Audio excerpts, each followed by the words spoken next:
Niteraka fanohikevitra maro tokoa moa ny mahakasika an'izay firosoana amin'ny fifitianana izay indrindra ny filatsahako vidin'Andriamatoa Andrajoelina raha ny voalazan'ny Maître Anitra Razafy Manatsoa avy amin'ny Ankola Firavalomanana dia tsy ny filatsahan'ny filohan'ny teteza mita loatra no olana ho azy ireo fa ny fomba nataon'ity farany amin'ny fanatanterahana ny filatsahako fidiny ary manala ihany koa ny fitokisan'ny maro amin'ny CES.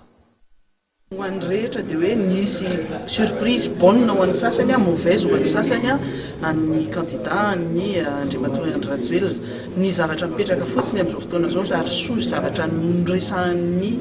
signataire feuille de route teo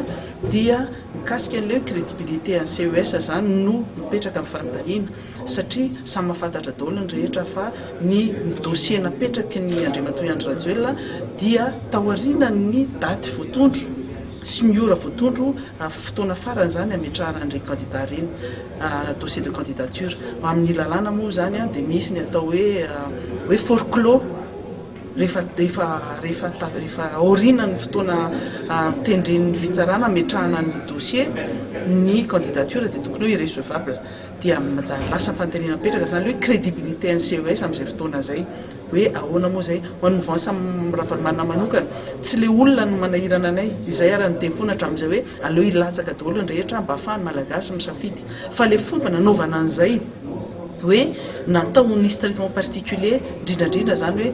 nisy olona izay nieritreritra mbola tokony hilatsaka nefa tsy nilatsaka satria efa tara ny fotoana rehefa tara ny fotoana dia lalàna zay no mametraka anazy dia zay fa raha manomboka amin'ny tsy fanarahan-dalàna ny CES raha ohatra ka sanatriny vava zay no zavatra nisy